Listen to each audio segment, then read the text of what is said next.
Behind the Shades.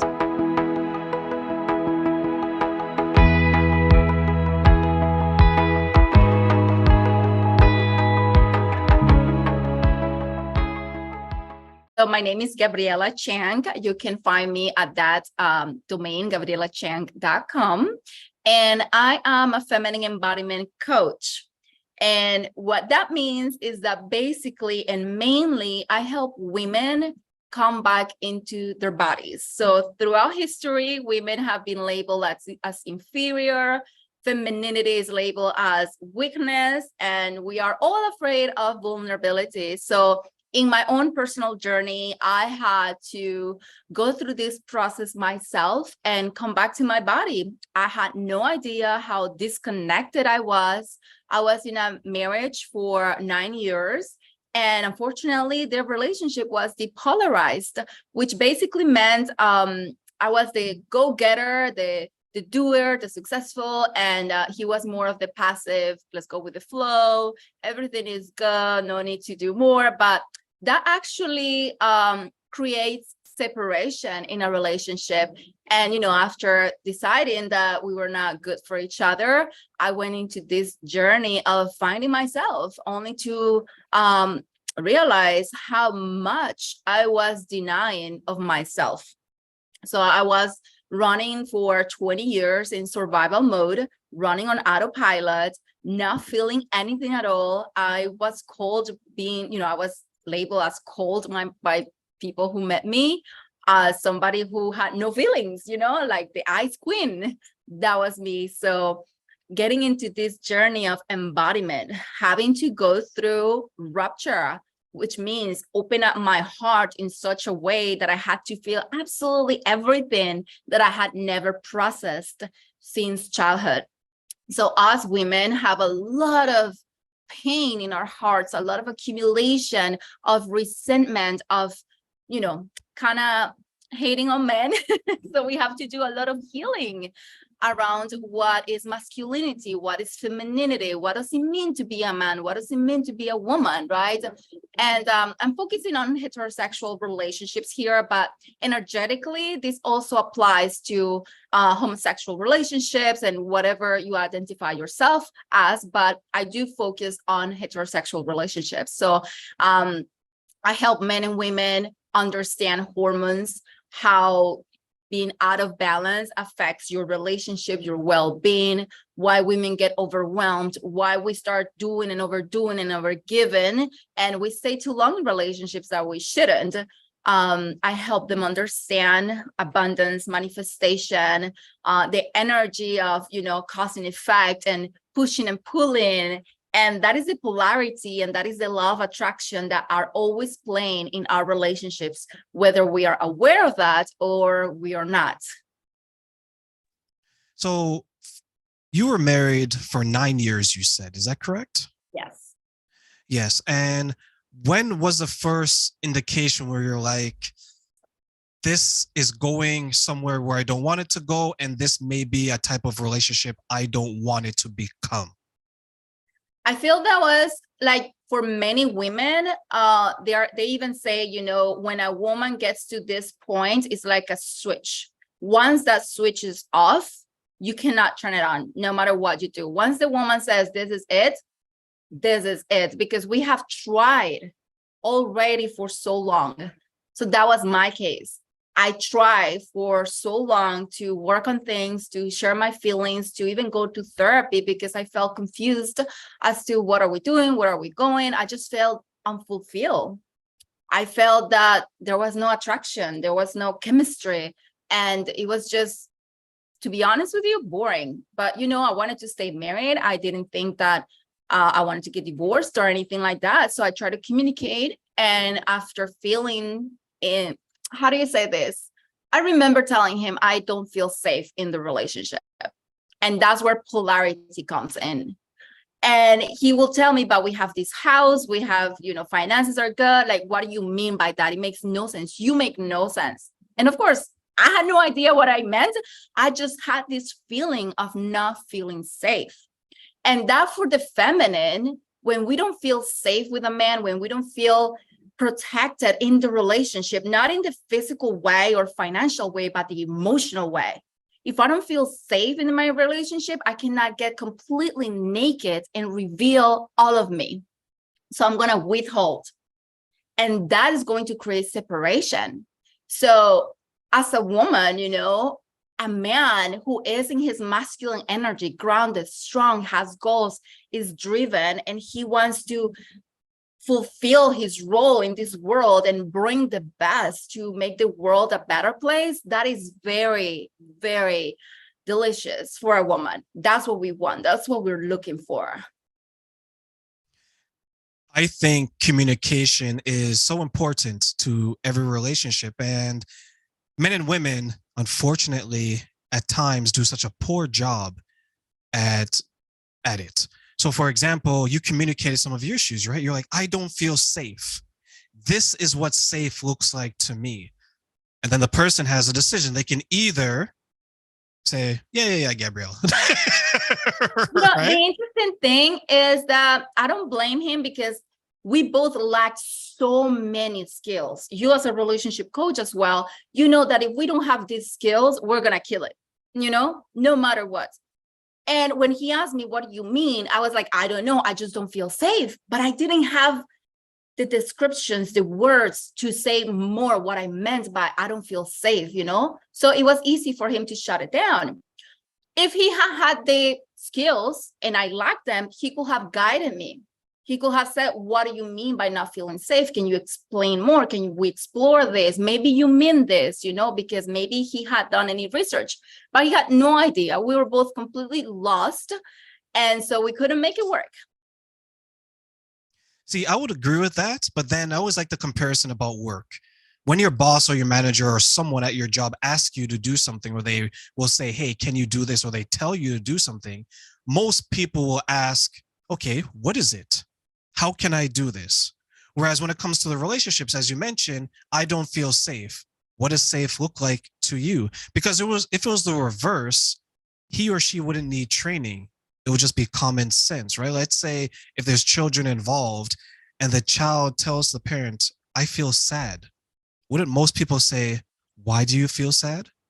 Right? I think that's like a logical and a mature way, even though you may not be able to say specifically what safety or what being safe looks like to you. If you were asked, I think you would have came up with an answer. Do you agree? Yes. I feel that questions are so important in any relationship, whether it's work or familial relationships, whatever it is. We have to know how to ask the right questions too, because sometimes we can start asking questions that really get the person to feel defensive, to feel attacked. And that is not ideal either. But can we learn how to ask the right questions to guide the person or to get the right answers to? Sometimes we can ask questions and we get the wrong answers and then we get frustrated. But I asked the questions. Yeah, but it was the wrong question. What does safe look like to you today? Excuse me? What does being safe look like to you today? For me, means that I will be received whether I am being right or wrong. When I am being wrong, for example, I am not being judged. I am not being criticized. I am not shut down. I am not being told whatever, or you're making this up, or they're not trying to fix me. Instead, what that means for me, because I'm now in my feminine energy with an open heart, it means that he takes the time to have that space, to hold space for me where I can express myself safely, where I can go deeper instead of feeling that, oh my God, I said something wrong. I should not have said that. Or I should fix this and think this way, and we start getting into those thoughts of not good enough, or I'm doing something wrong, or feeling shame or feeling guilty of something, So instead, for me, it means that, well, she may be wrong. However, I want to understand her perspective. I want to understand where is she coming from. I used to date a girl, and I used to have these types of conversations before I even knew what they were about. You know, sometimes you talk to someone about something, and then when you look back on it, you're like, okay, this is what I was trying to do. And I was trying to find out what her safe space was, or at least a safe environment, because this was someone that anytime there's an argument within the household, it would very quickly become physical. But it become physical between the women. So the women were very physically aggressive, right? In how they handle things. So when her and I would have a disagreement, she was very quick, right? To be aggressive. And you're trying to understand, okay, I understand that you're being protective of yourself and you want to be safe for yourself, right? And a part of you being safe is to attack before you're attacked. When you're working with the men and women, do you help them to understand and maybe define feminine behavior and masculine behavior? Yes, absolutely. I help them understand when he needs to be in his feminine energy. And for this, I mean, men need to get into that feminine energy. We all have feminine and masculine energies. That's the yin and the yang. However, I do recommend men to be more in their 80% masculine energy so that she can be in her 80% feminine energy. That means that men are leading the status of their relationship. Men are moving the relationship forward. Men are making us women fall in love with them and doing all the planning and all these things, right? But he also has that 20% that he needs to get into his feminine energy. So when he gets in that 20%, she's going to get in that 20% of masculine energy. That means that she's going to be holding space for him when he is in need of that emotional container, that she's going to be holding space for him, that she's going to help him by just listening to him, by just, maybe giving suggestions without having to fix him, without having to do it for him, by helping, by guiding him, by asking the right questions, or by just listening without saying anything else. What are maybe some of the ways that, let's say me, for example, can tap into my masculine energy and make sure that I'm displaying it 80% of the time? Well, a good way will be, having your goals, having your ambition, having a career, working. Working is the easiest way for a man to be in his masculine energy. In a sense, making money, and it can be something that is going to bring goodness into the world. That is the main thing, right? That is what is going to help you clear your energy and create good karma, right?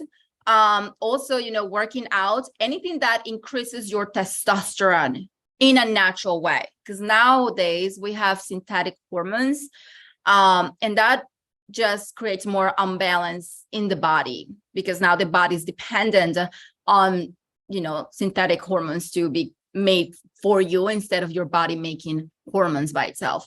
Also, it's important for men to look into their diets, because unfortunately there is a lot of contamination in plastics, in foods, in water to decrease men's testosterone. And for women will be the opposite. For women, working does increase our testosterone. So that puts us in a masculine energy. It closes our hearts. It makes us think, overthink, analyze, be in our logic, and disconnect from our hearts. So we also have to look into ways to increase our estrogen, and that is finding self-care, peace, love, nurturing energy that help us feel relaxed. I'm glad you mentioned the difference between how men and women operate, because sometimes, and you've probably seen this through like online conversations, we think men and women are exactly the same, but we are so different from a psychological standpoint, from a mental standpoint, and definitely an emotional standpoint. If I'm looking at a woman that I'm interested in, I would want her and I would prefer her to be in her feminine energy as much as possible. But how can I help her to tap in to that, to make sure that there isn't that imbalance, or as you put it, there isn't that polarity where I'm going one direction, she's going one direction, and we're trying to pull the horse in two different directions? Yeah, so you have to, first of all, understand that many women nowadays are leading, right? That women are taking that masculine role. So you have to be a man who knows what your role is. What does it mean for me to be a man who's confident? And how does that look like? You know, it's more than charm. It's also understanding, how do I present myself? Because you men get as crazy about feminine women as we women get crazy about masculine men. It's the same thing. So when, for example, you want to approach a woman, confidence. If you want to approach her, go for it. And we have to work on rejection. You're going to be rejected. I'm going to be rejected. Men, as you know, as a species overall, they can handle rejection better than we women, because you have to be the one approaching women. So over time, that's, you know, it's easier for you men to negotiate for that reason, because you experience rejection more than we women do. So for us women, it's more difficult to reject and to be rejected. We don't handle it pretty well, you know? So if you approach a woman, be confident, you know, strike a conversation, ask direct questions about her, share a little bit about you, show that you're open. Sharing about you shows that you are available, and asking questions shows that you're interested. However, don't go crazy about asking all the questions, because also a woman who's not open, she's going to give you cold answers or just a yes and a no, you know. Definitely ask her out on a date. That's good to do. And continue to hold space for her. Even if she wants to pay for the date, say, no, I got this. Even if she says, don't open the door for me, I don't need it because I'm a feminist, I'm a strong woman, open the door for her and see her melt in your arms, because we do. We say no, we push back because we don't want to be taken advantage of. Because unfortunately, we women have been taken advantage of for so long that now we are learning how to use our power. But if you are confident, if you're a good man, and if you have good intentions, then learn how to put a woman in her place, in her feminine place, by you taking the masculine role no matter what. This reminds me of someone that I work with, and she went on a couple of dates, and she was like, Terrain, it's like date number 4, date number 5, and he hasn't made a move to kiss me yet. I looked at her and I was like, hey, this is 2023.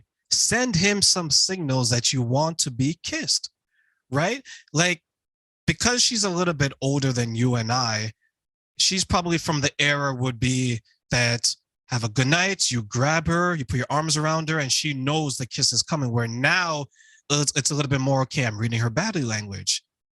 As Gabriela, is she giving me signals? Okay, there's a 70% chance that she doesn't say no, she doesn't push me away. So you want to bet on that. And I think sometimes women may forget that there's a role that they will play as well. So when she had her first kiss, she was like, it was amazing. He did this, he did that. I'm like, that's exactly what you want.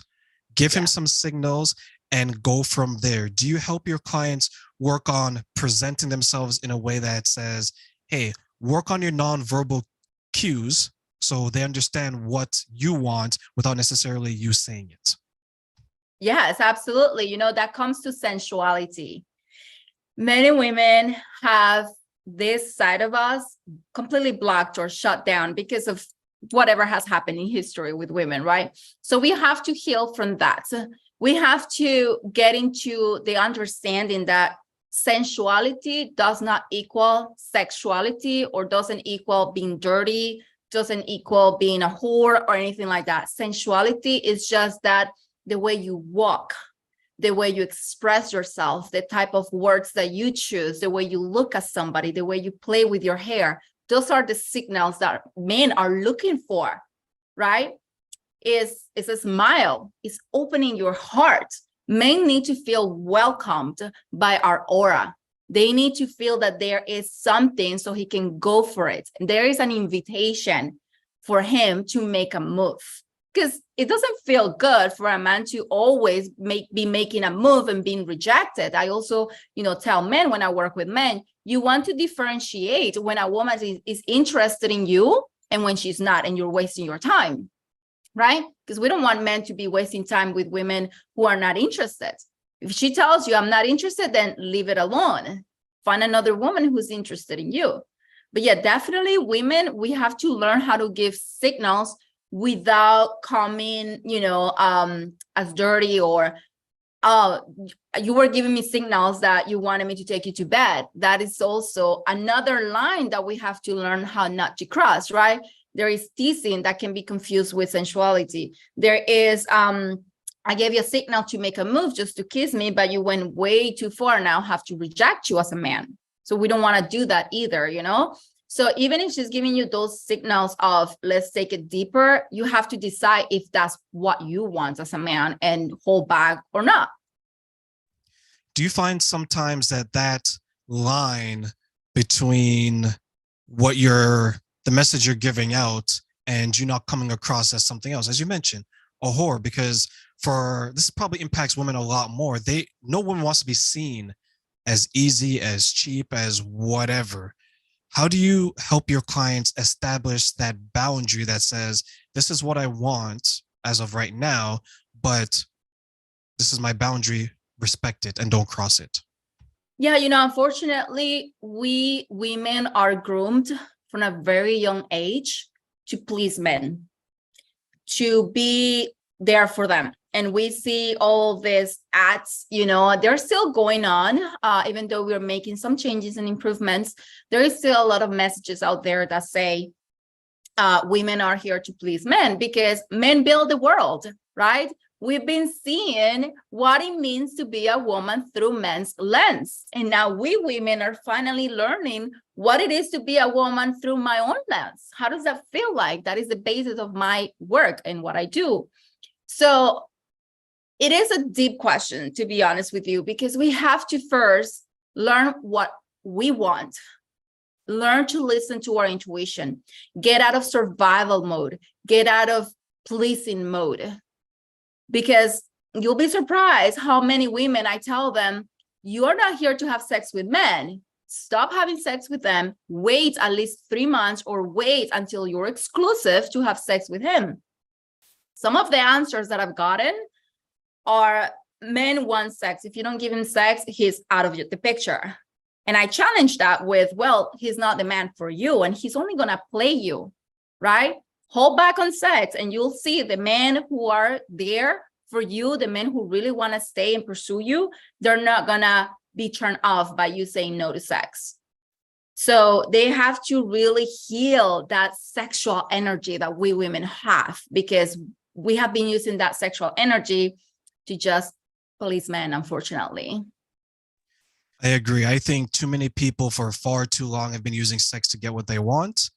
And worse yet, trying to change the person. For example, if I want to get with you, but I know that you're not really into a relationship or you don't know what you want, I may use sex to say, okay, she's going to stay around me. She's going to spend some time with me. The longer she's around me, maybe she'll come around and say, okay, Terrain, I agree. Let's get married. I think too many people have been using sex for things that is not necessarily needed for.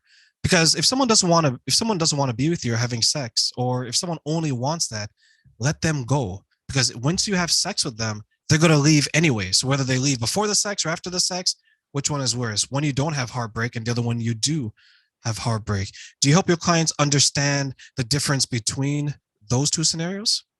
Absolutely. And one of the ways that I explain this, and actually I got this from John Gray, he's the father of Mars and Venus books. One thing that I learned early on is how our bodies are designed. We women have our breast exposed. So we women always need to start in our hearts, meaning we need that emotional connection. And then if we have that emotional connection, it's easier for us to drop that energy into a sexual energy, a sexual connection. So it's easier for a woman to feel turned on, right? That's why the man needs to do the pursuing and he needs to create that romance for her. So he strikes her heart first and then goes down. If he starts with down there, it's hard for her to feel turned on. So that's when she starts feeling resentful. He used me, he didn't do the right thing, so there is a lot of confusion. And for men, on the other hand, you have your parts exposed. So men start there. And then like a thermometer, the energy starts rising. The more you can hold back on sex as a man, the more you will be falling for this woman. Unfortunately, as John explains in his books, if a man has sex too early on for a woman, he releases and he needs about 6 days to rebuild his testosterone. This is one of the reasons why men pull away, right? After you guys have sex, and you're better to confirm this for me, after you guys have sex, usually you need to disconnect, you go back into the world, and you need to look for activities that are going to help you create that hormonal balance again. One of them, if you're not committed to her, will be hunting again. So you start checking out on girls again, you start looking for that woman again. And what happens to her? She already created an emotional connection with you. So this is one of the differences between men and women. You men, when you have sex, you release onto her, we receive all of that energy, and now we have created that emotional attachment. But because you released that and dump it on us, you don't want to deal with us. And this could happen for a week or 2 weeks. And now we have to, transmute that energy, and we have to hold back. Then you're going to start getting messages. Why you're not answering me? What's going on? I thought you were into me. Why? All the questions, the desperation. She enters this desperation state because of that connection that she created, because you dump your energy on her, but you're gone. I don't know if that makes any sense, but I tell women, this is something that you need to learn how to hold back on. And you have to practice, and you have to learn how to stay in your power and not give sex too easily, because at the end of the day, our bodies are temples. Our bodies are beautiful temples that create life. Don't give it to strangers. Give it to a man who has good intentions with you, a man who has proven that he's going to value you and take care of you. Don't do it just because that's what he wants. Don't do it just because, he's going to love me. That's the complete opposite. And while it is true, some people will challenge me with saying, I slept with my now husband on the first date. That is the exception to the rule. It's not the rule. For those wondering, I've never had sex in my life. So, but no, in all seriousness, I will 100% agree. When someone tells me they've had sex on the first date, I'm like, okay, did that make you happy? Well, that's the whole point, right? You want to make sure that the situation is right. And if the situation is right for you, then ultimately that person becomes your wife or your husband, then we will applaud you. But is that the norm? Absolutely not. Is that the rule? No. And I think sometimes we get confused saying that, well, let's go with the exception. Well, yeah, you can get 100 people, and let's say 10 of them, maybe 15 of them, for the first couple of dates, they've had sex every single time and it's worked out. But then there's a larger group who don't necessarily want to discuss it, that it didn't work out. And if you're a betting person, what do you want to bet on? You want to bet on the 75%, the 85%, or do you want to bet on the 15% and the 20%, right? So when I speak to the women that I work with, I always tell them, establish what you want and communicate it very, very clearly. Right? Hey, John, this is what I like. This is what I'm looking for in a relationship. If it doesn't match up, sex is not going to change that person, nor is it going to keep them around to have a healthy relationship, because then you're putting yourself in a situation where it's like, well, Terrain, if I don't do it, then I'm always coming home to no one. At least this way, I'm coming home to someone. Have you helped anyone deal with loneliness as a consequence of them not maybe doing what they could do sexually in a relationship to continue it, even though they know it's not the right fit for them? Yeah, loneliness is a big one for everyone in this planet. We are more connected than ever, but we feel more disconnected than ever. And that goes back to the relationship you have with yourself. So for this year, I decided to go on an experiment of joy. For me is, what does joy look like? And I believe in manifestation and I teach manifestation. So when you want to manifest something big, because we're always manifesting the good and the bad things. But when you want to manifest abundance, money, a guy or a woman, whatever it is that you want to manifest, you want to do it from a joyful place. That's the highest vibration.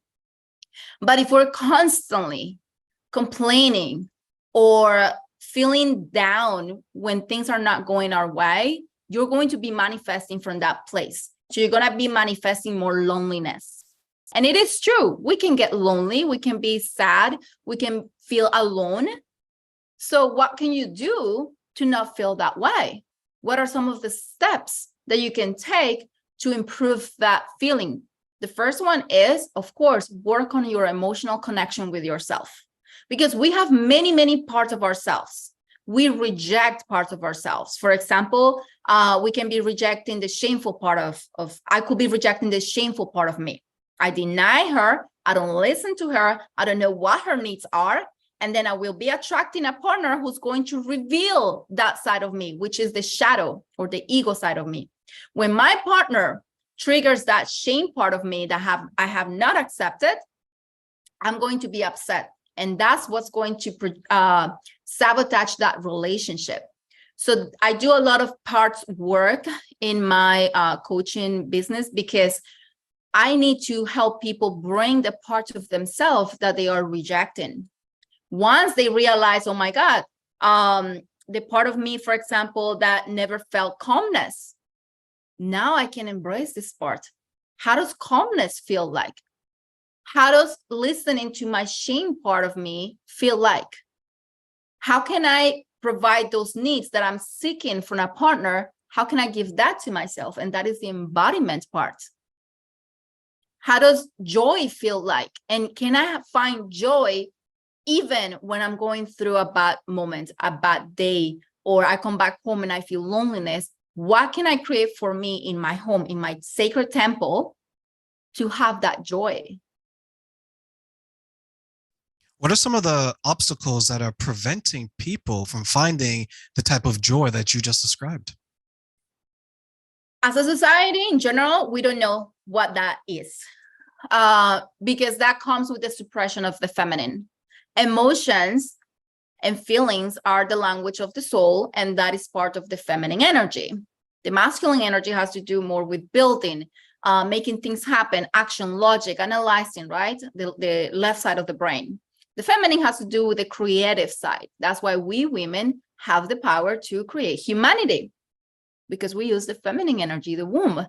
So it comes with the denial of the feminine, of thinking vulnerability is a weakness. So we first have to reframe what femininity truly is about. We have to rewire ourselves. We have to change our beliefs, our paradigms. We have to educate ourselves. And then we have to take action. And then start feeling. Sometimes it can be very hard to feel something, because we're afraid of feeling, because we were not taught how to feel. And it can feel vulnerable. It can feel scary to go into the darkness of our soul, but it's a must. You have to go so that you can accept yourself more and more and more every day. The way I teach relationships is that we are always mirroring each other, always. So if you can start looking at your dating, for example, your dating patterns, let's put them together. What are all these people teaching you? What was the quality you liked about this person or you didn't like? So for the qualities that you liked, wonderful. Those are the qualities that you have. Now, do you really have those qualities, right? Do you embody that quality? And for the qualities that you didn't like, is that a quality that maybe you have not recognized in yourself and you're denying that part of yourself? You're rejecting yourself? Those are good examples. And I think and I believe that neither sides know what they want in general. We spend so much time talking amongst ourselves. Like, how many times you hear the joke, single women keep women single men keep men single, because we all have a common complaint. And I think sometimes we don't realize that what I don't like about her is similar to what she doesn't like about him. But if we were to come together and say, okay, this is what I don't like in relationships. You too? I have the same issues. Let's come together. Let's work. Because you made a point earlier on in our conversation where we are created for this. Your feminine energy is the yin to my masculine energy. That's to my yang. We are supposed to be together in so many different ways, so many different forms.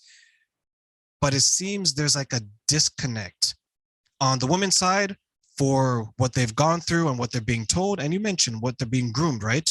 You're groomed to be this way. On the men's side, something similar. Well, you're told to, okay, you have to make sure you have this, to make sure you have that. But how about we have those conversations like we're doing today, one-on-one, where we just say, Gabriela, what is it that you want in a man? And then you ask me, Terrain, what is it that you want in a woman? Do you encourage those types of conversations when you're speaking about relationships? And funny thing is that I also ask that on my dates. I asked that to some of the men I went on dates, and they love that question. They love it. Because I simply ask, what is it that you're looking for in a woman? Or how does it look like for you to be with a woman? And they love to answer that question, you know? So it really opens up a nice conversation if you ever want to ask that question as a woman in the beginning, or as a man, you know, if you want to ask that question. But it's not easy to know what you want. So one of the practices that I recommend is for women to definitely go and start dating right away. Start dating and start practicing and start learning what is it that you want through the man that you are meeting, through the conversations that you're having. Start figuring out what is it that you want. Because maybe you go on a date and maybe you didn't like the guy, but maybe he has a quality that you didn't consider before. Maybe, for example, a quality could be that he had a rough childhood, but he went through therapy, he did emotional work in himself, you know, and he resolved the relationship with his mom, so he doesn't have mommy issues anymore. Maybe that's a new quality that you can add in your, list and say, I want a man who has resolved his mommy issues.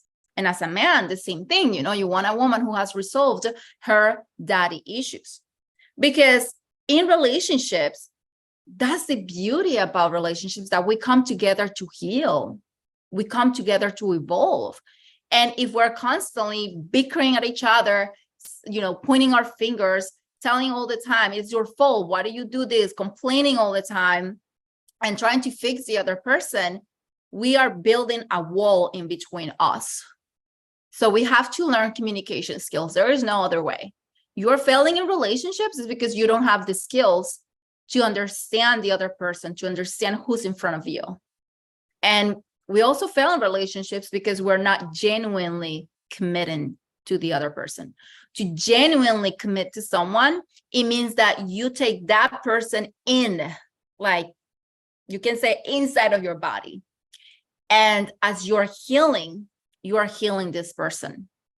There is no separation anymore. But you also want to consider that this person is still an individual, and they have to find their happiness on their own, their individual happiness. You have to find your individual happiness, and together you are the cherry on top of each other. When sometimes we are so afraid of relationships, especially for those of us who are divorced or we've been in long relationships and we've been hurt, is because we are afraid of getting lost in the relationship again, because we give and give and give, but we don't realize that we have to learn how to receive. And that is the main thing about relationships. You have to learn how to receive. That is abundance. Receiving from the universe, that is abundance. And what advice, as we close, would you like to give to the next generation of men and women who they're just lost when it comes to dating, and they're trying to figure it out and understand that, hey, I should be dating with purpose, but I don't know what that looks like? What advice would you want to give to them? Learn. Be curious. Get books. Read as many books as you can, audiobooks, podcasts like this one, get a coach. Don't be cheap on yourself. Invest in yourself. When we are cheap, we're going to attract cheap. If you want abundance, you cannot be cheap. You have to invest to get more. So there are many books, and get over with, I don't agree with this. I don't, and get over the idea of, how do I say this? A lot of people have very strong ideas about what they want and what they don't want. And they don't read books because they start formulating these ideas that this is wrong, or, they just stay inside the box. Get out of the box. Read different books to form your opinions. That is the only way. Read things that you don't agree with. Understand different opinions, understand different perspectives, and then formulate your own. Nobody's going to teach you this. You have to learn it yourself.